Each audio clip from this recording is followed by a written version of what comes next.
इस चैप्टर का second topic है classification of solid on the basis of arrangement of constituent particle. Constituent particle के arrangement के according solids का classification है। क्लियर है? सो कॉन्स्टिट्यूएंट पार्टिकल का अरेंजमेंट पॉसिबल है दो तरीके से। ठीक है, कॉन्स्टिट्यूएंट पार्टिकल तो सबसे पहली चीज़ इस टॉपिक के स्टार्ट होने से पहले ये चीज़ आपको ध्यान रखनी है कि कॉन्स्टिट्यूएंट पार्टिकल को हम स्फेरिकल कंसिडर करेंगे। कॉन्स्टिट्यूएंट पार्टिकल को हम स्फेरिकल कंसिडर करेंगे, चाहे वो आयन हो, एटम्स हो या फिर मॉलिक्यूल्स हो। क्लियर है? सो कॉन्स्टिट्यूएंट पार्टिकल्स अगर सिस्टमेटिकली अरेंज हैं, उनके बीच में जो डिस्टेंस है वो सेम है। पूरे क्रिस्टल में कॉन्स्टिट्यूएंट पार्टिकल्स के बीच में जो डिस्टेंस आ रही है ये सेम आ रही है, और इनका अरेंजमेंट इनका वही है जो स्टार्टिंग में है। पूरे क्रिस्टल में वही अरेंजमेंट मिलेगा हमको, तो इसको हम बोलते हैं सिस्टमेटिक अरेंजमेंट, और टेक्निकल लैंग्वेज में ना इसको बोलते हैं लॉन्ग रेंज ऑर्डर, जो कि बुकिश लैंग्वेज में है इसको बोलते हैं long range order. Long range order found in solids, and such solids are called crystalline solids. Such solids are called crystalline solids. Clear? Long range order किसमें मिलेगा? ये मिलेगा क्रिस्टलाइन सॉलिड में, और पूरे क्रिस्टल में कॉन्स्टिट्यूएंट पार्टिकल्स का arrangement एक जैसा मिलेगा, कहीं वेरी नहीं करेगा। क्लियर है? सो इसका मतलब दूसरा ऑर्डर कैसा होगा? इसका अपोजिट होगा, जिसमें कॉन्स्टिट्यूएंट पार्टिकल्स का अरेंजमेंट रैंडम होगा। थोड़ा सा जो क्रिस्टल है उसमें सिस्टमेटिक है, उसके बाद में पूरे क्रिस्टल में वो सिस्टम नहीं मिलता है, पार्टिकल्स का अरेंजमेंट वैसा मिलता नहीं है। ठीक है भाई, कॉन्स्टिट्यूएंट पार्टिकल्स है वो रहेंगे तो एकदम पास में ही, उनकी पैकिंग भी क्लोज होगी, इंटरमोलिकुलर फोर्स है वो थर्मल एनर्जी से ज़्यादा ही रहेंगे दोनों केस में ही। लेकिन देखो, ये भी सॉलिड स्टेट है और ये भी सॉलिड स्टेट है तो दोनों ही सॉलिड, लेकिन इस सॉलिड के अंदर कॉन्स्टिट्यूएंट पार्टिकल्स का अरेंजमेंट केओटिक है, उबड़ खाबड़ है, इधर उधर है, रेगुलर नहीं है। जैसे भीड़ चलती है ना, ये वैसे है। ये जैसे सेना में मार्च पास्ट होता है ना, ये सेना के जो जवान होते हैं वो मार्च पास्ट करते हैं एकदम डिसिप्लिन मैनर में, वैसे ही कॉन्स्टिट्यूएंट पार्टिकल बहुत डिसिप्लिन मैनर में रहते हैं। ऐसे सॉलिड को हम बोलते हैं क्रिस्टलाइन सॉलिड, और इन सॉलिड्स की बहुत ज़्यादा कीमत होती है। They are much more costlier than amorphous. Clear है? सो इसमें एक चीज़ और है कि ये क्रिस्टलाइन सॉलिड, ये एमॉर्फस सॉलिड, ये बनते कैसे हैं? ठीक है, देखो पहली चीज़ तो ये है कि जो लिक्विड है, लिक्विड की कूलिंग से बनेगा सॉलिड। लिक्विड की कूलिंग से क्या बनेगा? सॉलिड बनेगा। अब ये कूलिंग है ना, दो तरह की होती है। ये कूलिंग एक तो होती है फास्ट कूलिंग, एक होती है स्लो कूलिंग। अगर बहुत जल्दी से ठंडा कर दोगे, एकदम फटाफट ठंडा कर दिया, तो ये हाल होगा। ठीक है भाई, चलती हुई भीड़ है, उसको बोल दो फटाफट कि तुम बैठ जाओ, जल्दी से ठंडा कर दिया उसको, फटाफट बैठ जाओ, तो ये ऐसे बैठेंगे वो लोग। और जो क्राउड है, जो भीड़ है, उसको आप सिस्टमेटिकली अरेंज, जैसे असेंबली अरेंज होती है स्कूल्स में, तो स्कूल में असेंबली ऐसे सिस्टमेटिक अरेंज होती है, टाइम लेता है इसको, it takes time to arrange systematically. वैसे ही अगर ये कूलिंग स्लो हो, लिक्विड की अगर कूलिंग बहुत स्लो होती है, कई बार तो ऐसा होता है कूलिंग में कई घंटे लग जाते हैं, कई बार कई महीने, कई बार कई साल भी लग जाते हैं। जैसे एग्जांपल है क्रिस्टलाइन सॉलिड का डायमंड। डायमंड को बनने में सालों लग जाते हैं। ठीक है, वैसे ही जैसे ये है कोल इसका एग्जांपल है। ठीक है, एक चीज़ आपने यहाँ नोट की होगी कि डायमंड है, इसमें भी कॉन्स्टिट्यूएंट पार्टिकल कार्बन के एटम हैं। कोल में भी कॉन्स्टिट्यूएंट पार्टिकल कार्बन के एटम हैं, लेकिन दोनों में जमीन आसमान का डिफरेंस है। ठीक है, सी डायमंड होता है लस्टरस, कोल होता है कैसा होता है? ओपेक, ब्लैक कलर का होता है। ठीक है, तो ये डिफरेंस केवल और केवल कॉन्स्टिट्यूएंट पार्टिकल में अरेंजमेंट में जो डिफरेंस है उसी की वजह से आया है सिर्फ। क्लियर है? So if constant particles are arranged systematically, that means if they have long range order, then such solids are called crystalline solid.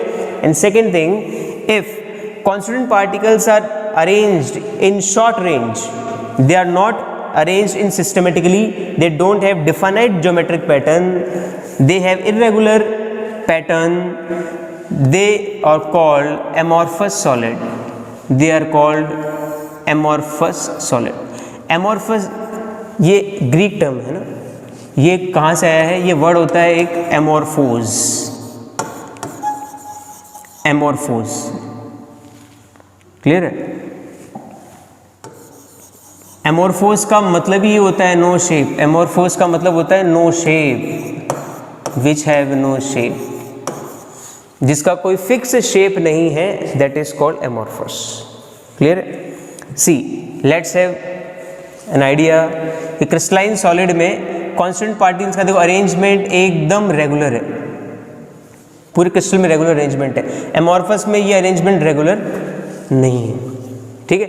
अब now difference between crystalline and amorphous solid, crystalline and amorphous solid, clear? सी सबसे basic difference जो हमने अभी start किया है 1 2 3 4, ये छोटा सा एग्जांपल ले रहे हैं हम लोग, ठीक है? ये कांस्टेंट पार्टिकल के बीच का अरेंजमेंट बहुत सिस्टमेटिकली है, that is called crystalline solid, और एमोर्फस सॉलिड में कांस्टेंट पार्टिकल्स का जो अरेंजमेंट है वो इरेगुलर मैनर के अंदर है, ठीक है? तो क्रिस्टलाइन सॉलिड में इनमें डिस्टेंस है वो सेम रहेगी सब में, तो इसका मतलब बॉन्ड लेंथ भी सेम आएगी, ठीक है? बॉन्ड लेंथ सेम आएगी मतलब इन सब बॉन्ड्स को ब्रेक करने के लिए जो एनर्जी है वो भी क्या लगेगी? सेम एनर्जी लगेगी। इसका मतलब ये है कि इस सॉलिड को अगर आप हीट करोगे, ठीक है, हीट करोगे मतलब इसको जो टेम्परेचर दोगे, तो जब ये लिक्विड में चेंज होगा, तो जिस टेम्परेचर पे लिक्विड में चेंज होगा वो क्या होगा? फिक्स होगा, उसको बोलते हैं मेल्टिंग पॉइंट।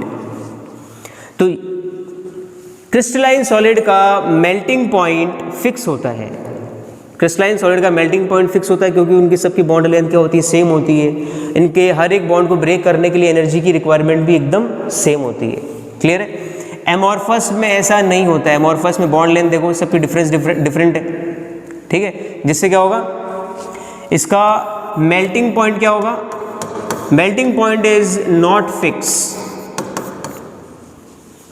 एमोर्फस सॉलिड, इसका मेल्टिंग पॉइंट फिक्स नहीं होता, तो फिर इसको हम टेक्निकली क्या बोलते हैं कि they melt over the range of temperature, they melt over the range of temperature, clear है?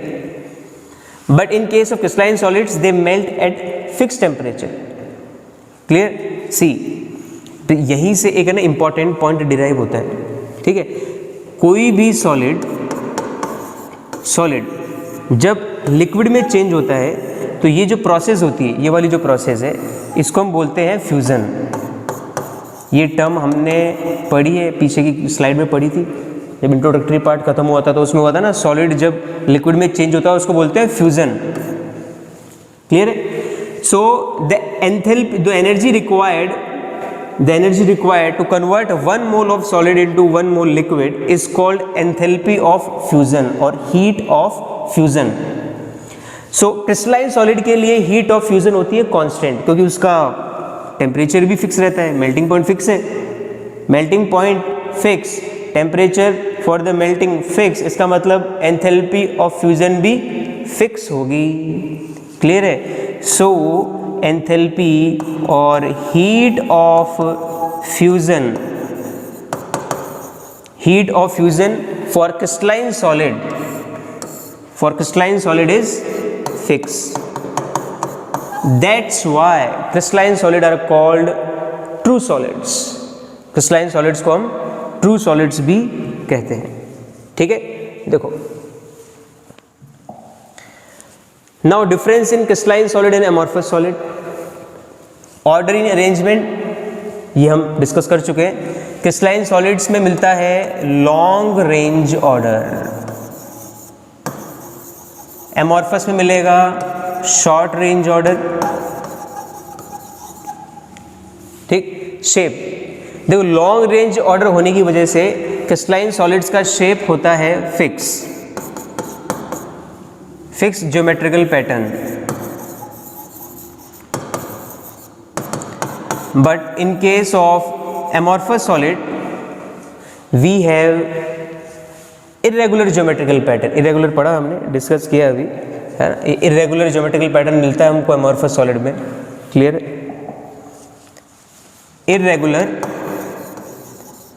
Irregular geometrical pattern.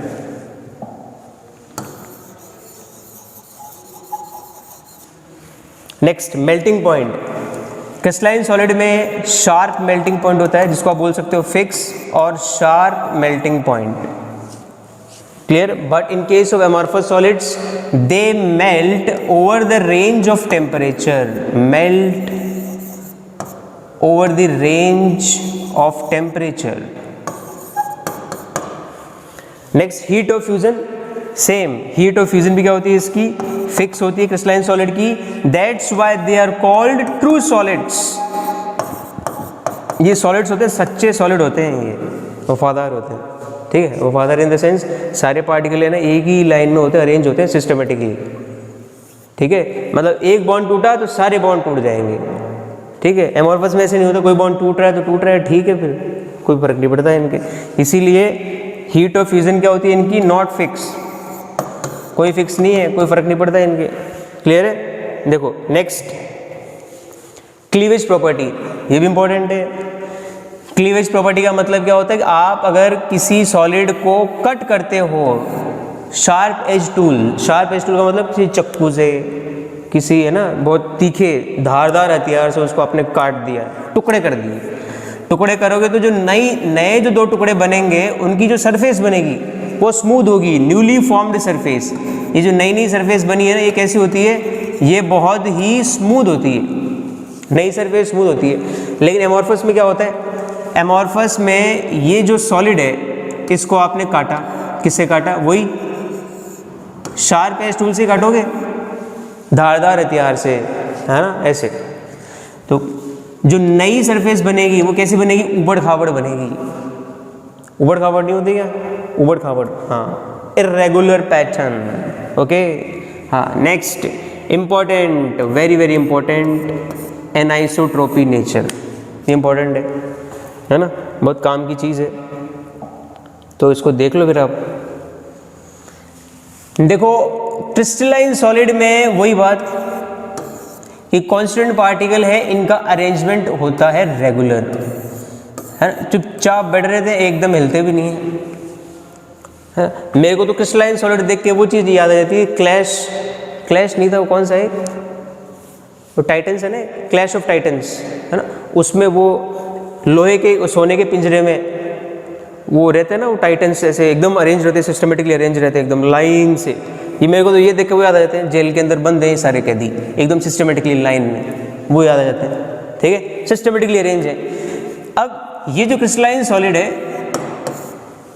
इसमें, चलो एक काम करते हैं, मैं आपको ये बोलता हूँ कि ये इधर से मैंने लाइट डाली है, ये है पहला रास्ता, इस रास्ते से हम लोग चलेंगे, हम भी जा रहे हैं, लाइट भी जा रही है, light is passing through this path, light चली गई इस रास्ते से। तो इस रास्ते में इसको कितने लोग मिले, 1 2 3 4 5 6 7 8, 8 लोग मिल गए इस रास्ते में, ठीक है। अब मैंने कोई दूसरा रास्ता लेना है, मेरे को चेंज करो भाई, रास्ता दूसरा लो। रास्ता मैंने लिया, इस बार ये वाला लेता हूँ, मैंने लाइट इधर से डाली है, नीचे से ऊपर चले गए हम, ठीक है। तो लाइट गई दूसरे रास्ते से, ये है सेकेंड पाथ। जब लाइट इधर से गई, अब कितने लोग मिले, अभी मेरे को मिले, एक तो ये मिला, ये मिला, ये मिला, और ये 4 हो गए, और ये 6 लोग मिल गए, 1 2 3 4 5 6 मिल गए।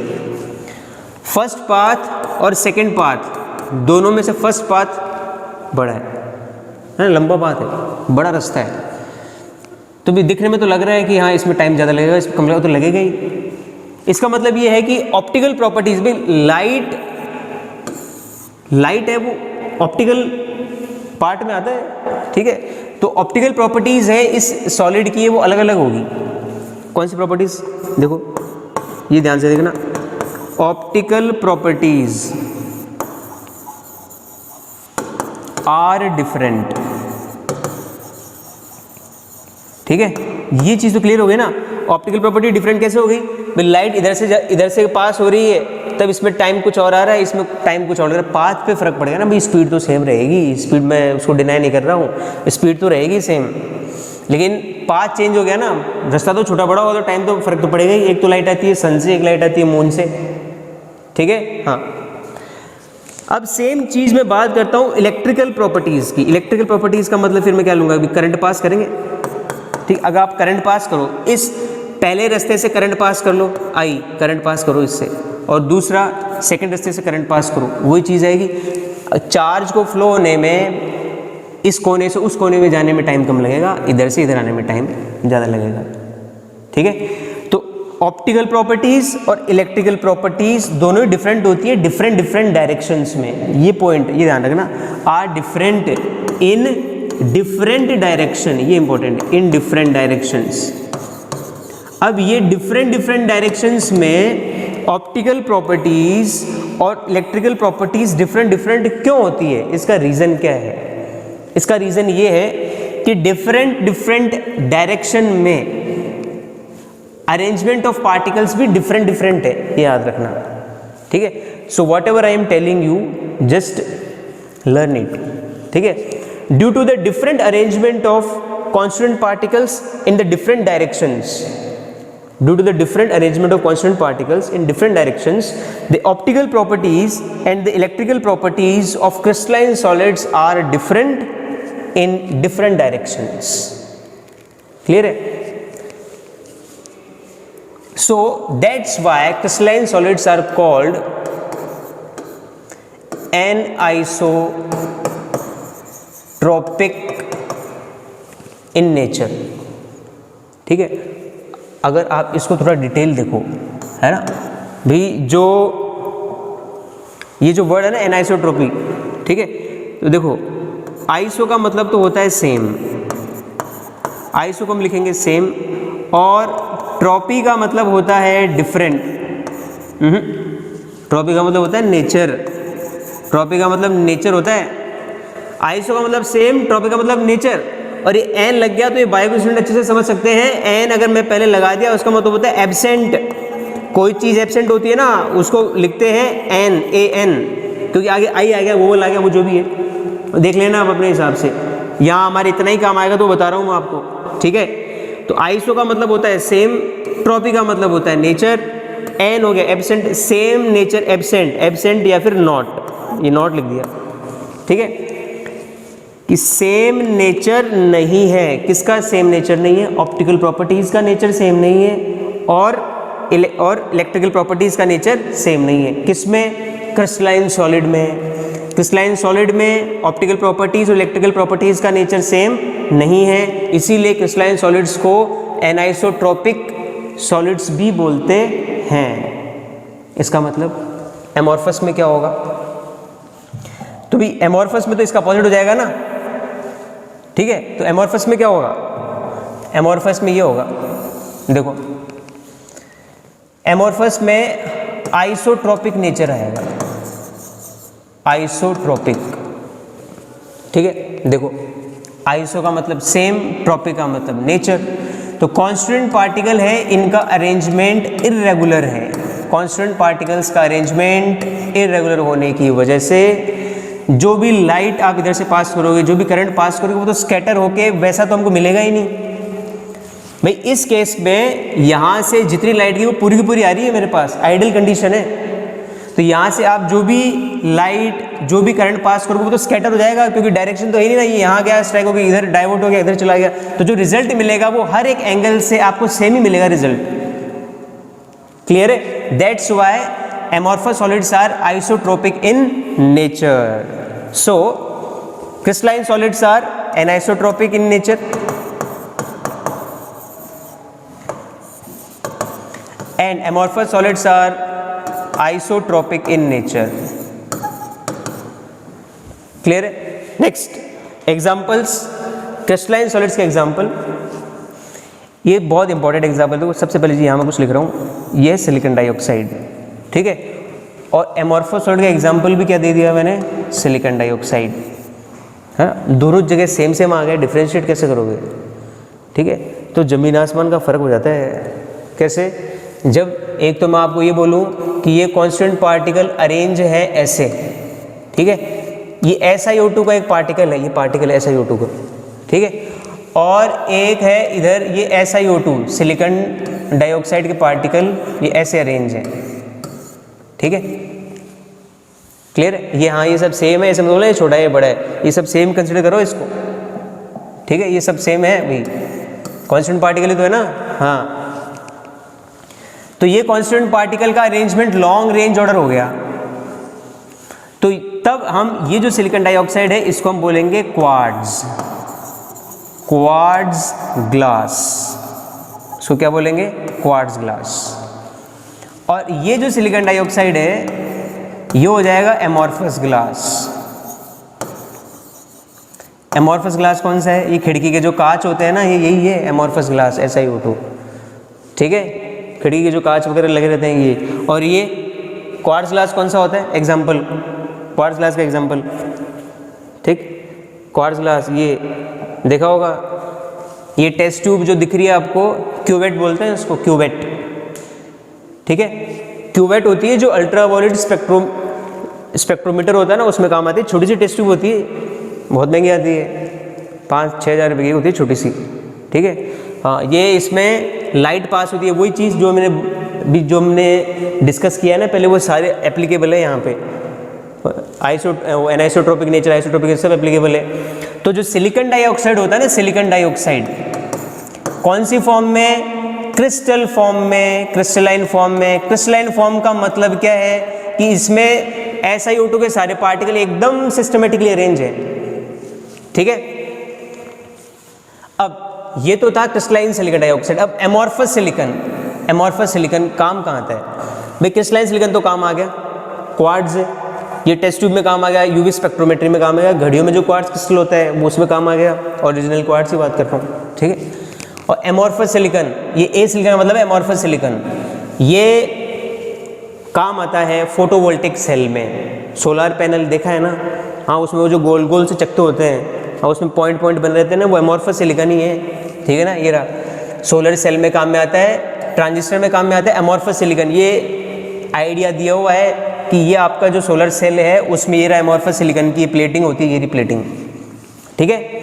तो ये तो था SiO2 सिलिकॉन डाइऑक्साइड है क्रिस्टलाइन, और ये SiO2 है एमॉर्फस, ठीक है, पहला एग्जांपल हो गया। इसके बाद दूसरा है कैल्शियम कार्बोनेट।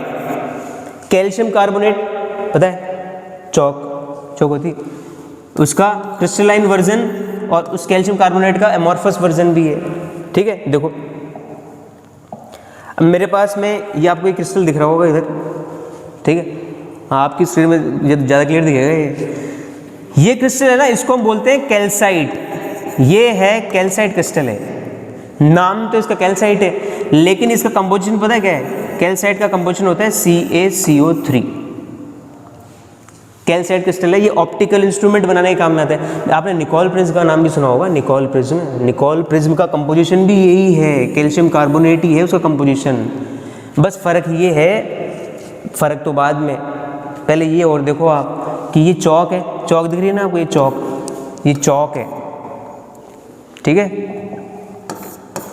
चौक का कंपोजिशन भी कैल्शियम कार्बोनेट ही है, ये भी कैल्शियम कार्बोनेट से ही बनी हुई होती है चौक भी। दोनों में फ़र्क क्या है? देखो ऐसा है, अगर सिस्टमेटिक अरेंजमेंट हुआ कांस्टेंट पार्टिकल का तो उस क्रिस्टल की ज़िंदगी बन जाएगी, उस क्रिस्टल को पूजा जाएगा, ठीक है ना, बात इतनी है, ठीक है। और इस चैप्टर में भी हम इन्हीं क्रिस्टल्स की पूजा करेंगे, मतलब इन्हीं क्रिस्टल्स को पढ़ेंगे। आगे जब हम इन क्रिस्टल्स को आगे डिफाइन करेंगे, आगे एक्सप्लेन करेंगे, इनका क्लासिफिकेशन करेंगे आगे, तो भी हमको यही पढ़ना है, हमको क्रिस्टलाइन ही पढ़ने। एमॉर्फस तो यहीं खत्म हो गया एग्जाम्पल के साथ में, ठीक है। चौक है, चौक में कैल्शियम कार्बोनेट होता है, इनका अरेंजमेंट तो होता है इरेगुलर, तो बस ठीक है, हो गया इधर तक, ठीक है। तो चौक में कैल्शियम कार्बोनेट का अरेंजमेंट होता है, वो इरेगुलर होता है, इरेगुलर। और कैल्साइट में कैल्शियम कार्बोनेट का अरेंजमेंट होता है सिस्टमेटिक, लॉन्ग रेंज ऑर्डर होता है, लॉन्ग रेंज ऑर्डर, सेम चीज़ एप्लीकेबल है लाइफ में भी। सिस्टमेटिकली अगर चले तो लोग पूछेंगे, सिस्टमेटिकली चलोगे तो क्रिस्टलाइन सॉलिड बन जाओगे, और सिस्टमेटिकली नहीं चले, इरेगुलर चले तो एमॉर्फस बन जाओगे। सिस्टमेटिक का चलने का मतलब है सिस्टमेटिक पढ़ेगा ना, डेली पढ़ना, ऐसा नहीं है एक वीडियो देखा और खत्म, ऐसा कुछ नहीं है, ठीक है। हाँ, so here we end with the example. Now we had discuss all the properties also, ठीक है। तो revise this. Third topic of this chapter is classification of crystalline solid, ठीक है। देखो ये चैप्टर स्टार्ट कहाँ से हुआ था, देखना ध्यान से। ये है मैटर, मैटर से स्टार्ट हुआ था, ठीक है। मैटर को हमने क्लासीफाई किया था सॉलिड में, लिक्विड में और गैस में, ठीक है। फिर सॉलिड को क्लासीफाई किस में किया था, क्रिस्टलाइन सॉलिड में और एमॉर्फस सॉलिड में। अब ये क्रिस्टलाइन सॉलिड का क्लासिफिकेशन आगे चल रहा है, ठीक है। अब ये जो क्रिस्टलाइन सॉलिड क्लासिफिकेशन है, ये क्रिस्टलाइन सॉलिड का जो आगे क्लासिफिकेशन दिखा रहा है ना आपको, ये चार कैटेगरी है। ये पहली कैटेगरी है, ये दूसरी है, तीसरी है और ये चौथी। Crystalline solids are classified into 4 categories. This classification is based on the types of constituent particles present in the solid, ठीक है। जैसा कॉन्स्टिट्यूएंट पार्टिकल है वैसा सॉलिड बन जाएगा, ये बात मैंने पहले भी कही थी, ठीक है। जैसे मॉलिक्यूलर सॉलिड है, इसमें कॉन्स्टिट्यूएंट पार्टिकल है मॉलिक्यूल। आयनिक सॉलिड्स में कॉन्स्टिट्यूएंट पार्टिकल है आयंस। मेटेलिक सॉलिड्स में कॉन्स्टिट्यूएंट पार्टिकल्स है मेटल के एटम, ठीक है। यहाँ पे क्या होता है हम डिस्कस करेंगे भी आगे, हाँ देख ही लो। यहाँ पे होता है कर्नेल और ये होता है प्लस इलेक्ट्रॉन, इन दोनों को मिला के बनता है मेटल एटम बन जाता है इन दोनों से मिलके, ये मेटल एटम,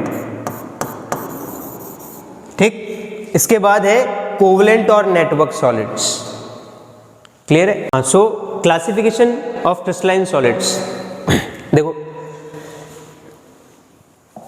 तो सबसे पहला हमारे पास इसमें है मॉलिक्यूलर सॉलिड्स। सी फर्स्ट मॉलिक्यूलर सॉलिड्स। तो सबसे पहली चीज है कि इसमें कॉन्स्टिट्यूएंट पार्टिकल्स क्या होंगे। कॉन्स्टिट्यूएंट पार्टिकल्स हमारे पास मॉलिक्यूल्स ही होंगे, ठीक है। कॉन्स्टिट्यूएंट पार्टिकल्स क्या होंगे, मॉलिक्यूल्स, क्लियर है। अब मॉलिक्यूल्स में मेरे पास में क्या क्या मिलता है मेरे को, देखो मॉलिक्यूलर सॉलिड्स में देखो 3 कैटेगरी है, ध्यान से देखना, इधर देखो 3 कैटेगरी है, नॉन पोलर, पोलर और हाइड्रोजन बॉन्डेड। तो इसमें टाइप्स है मॉलिक्यूलर सॉलिड्स के, टाइप्स 3 टाइप है मॉलिक्यूलर सॉलिड के। Non polar molecular solids, second है पोलर मॉलिक्यूलर सॉलिड्स, और उसके बाद है hydrogen bonded molecular solids, clear. देखो नॉन पोलर मॉलिक्यूलर सॉलिड है ना, इसमें कांस्टेंट पार्टिकल होंगे, मॉलिक्यूल्स ही होंगे, लेकिन वो मॉलिक्यूल्स होंगे नॉन पोलर मॉलिक्यूल्स, ठीक है। जैसे नॉन पोलर मॉलिक्यूल्स क्या होते हैं, नॉन पोलर मॉलिक्यूल्स वो होते हैं जिनमें पोलरिटी नहीं होती है, और पोलरिटी का मतलब क्या होता है, जिसका न्यू डायपोल मूवमेंट 0 होता है। अब डायपोल मूवमेंट 0 याद रखने की ज़रूरत नहीं है, जो मॉलिक्यूल सिमेट्रिक होता है फिलहाल याद रखने की ज़रूरत नहीं है, मतलब ये बोल रहा हूँ, ठीक है। हाँ, जैसे CCl4 है, इसका डायपोल मूवमेंट 0 होता है, तो ये नॉन पोलर में आएगा। जैसे CH4 है, ये भी नॉन पोलर मॉलिक्यूल्स में आता है, लेकिन एक चीज़ ध्यान रखना, ये सॉलिड स्टेट में होना चाहिए। ये गैसीय स्टेट में ना होता है, जनरली गैसीय स्टेट में होता है रूम टेम्परेचर पे, लेकिन ये सॉलिड होगा ना तभी इस एग्जांपल में ये सेट बैठेगा। सॉलिड स्टेट में होना चाहिए ना, इसको हम यहाँ पे सॉलिड लिखते हैं इसको, क्लियर है। तो नॉन पोलर मॉलिक्यूलर सॉलिड्स का कांस्टेंट पार्टिकल्स है नॉन पोलर मॉलिक्यूल्स। इसमें एक एग्जांपल आता है, देखो नोबल गैसेस।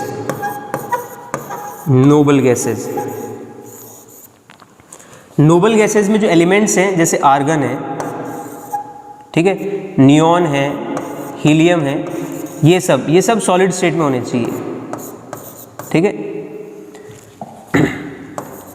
तो सॉलिड स्टेट में they comes under molecular solids, लेकिन देखो है तो ये एटम ही, फिर मॉलिक्यूलर सॉलिड में कंसिडर कैसे होंगे?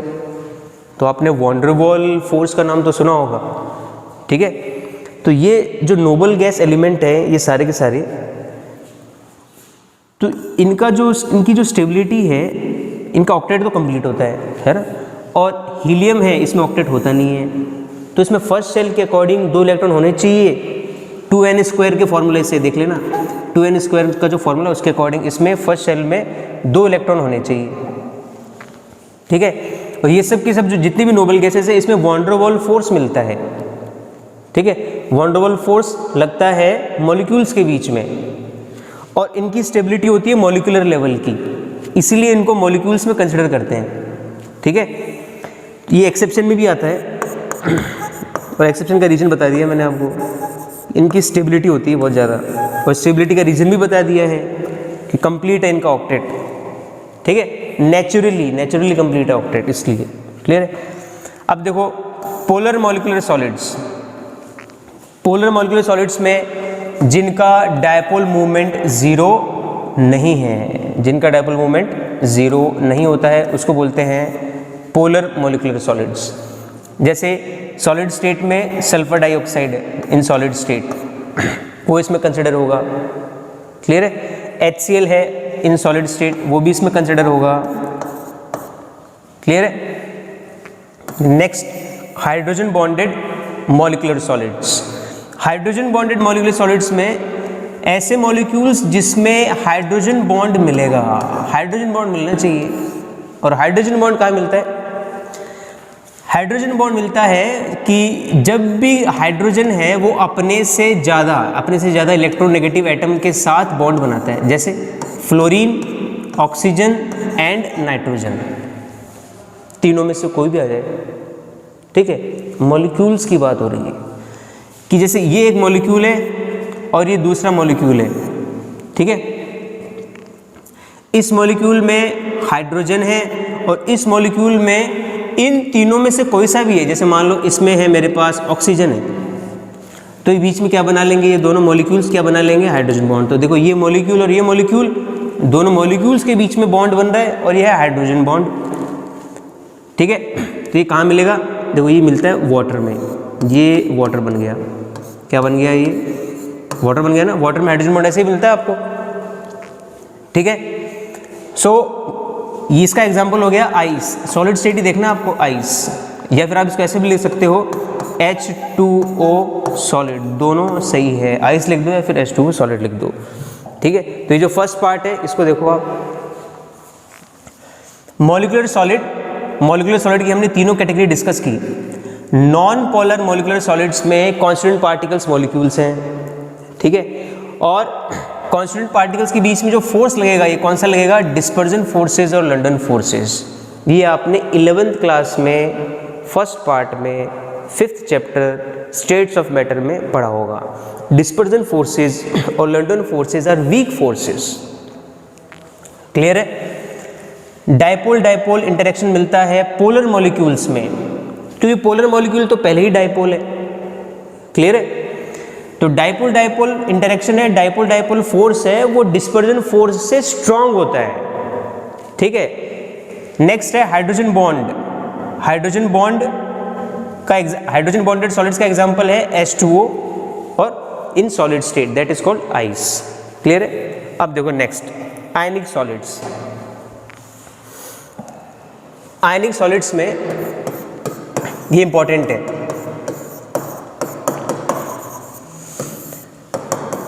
आयनिक सॉलिड्स में कांस्टेंट पार्टिकल मिलेंगे आयंस, क्लियर है। और इसमें जो कांस्टेंट पार्टिकल्स हमको आयंस मिलते हैं, और आयंस में बीच में जो इंटर आयनिक अट्रैक्शन होता है वो होता है कूलम्बिक अट्रैक्शन। क्या बोलते हो इसको? कूलम्बिक अट्रैक्शन, कूलम्स फोर्स लगता है, दैट इज K(Q1Q2)/R², क्लियर है। और ये फोर्स किसके बीच में लगेगा? आयंस के बीच में, क्योंकि इसमें कांस्टेंट पार्टिकल्स आयंस ही है। जैसे सबसे पहले इसका एग्जांपल लेके चलते हैं। एग्जांपल इसका है NaCl। NaCl में Na+ और Cl- के फॉर्म में एग्जिस्ट करता है, ठीक है। और ये आपको पता है कि भी आयनिक सॉलिड है, इनकी प्रॉपर्टी नॉन डायरेक्शनल होती है। इसका मतलब ये है कि इसमें हम बॉन्ड बना के शो नहीं करेंगे। कभी ऐसे शो मत कर देना Na और Cl, ये नहीं होता है, ऐसे गलत होता है। ये हमेशा जो बॉन्ड बनाते हो ये सिर्फ कोवलेंट मॉलिक्यूल में ऐसी चीज़ शो होती है, ठीक है। तो Na+ और Cl- एक तरह से कहा जाए तो ये तो पॉजिटिव चार्ज और ये नेगेटिव चार्ज है, और पॉजिटिव और नेगेटिव के बीच में तो अट्रैक्शन होगा, और उस अट्रैक्शन की वजह से क्या होगा, फिर वो पास आएंगे तो वो कौन सा फोर्स हुआ, कूलम्स फोर्स हो गया, जिसको हम बोलते हैं इलेक्ट्रोस्टैटिक फोर्स ऑफ अट्रैक्शन। क्या बोलते हैं इसको, इलेक्ट्रोस्टैटिक फोर्स ऑफ अट्रैक्शन, ठीक है। इलेक्ट्रोस्टैटिक फोर्स ऑफ अट्रैक्शन, ये जो अट्रैक्टिव फोर्स है इसकी वजह से आयंस इतने पास आते हैं कि वो आयंस पास आके सॉलिड स्टेट में कन्वर्ट हो जाते हैं।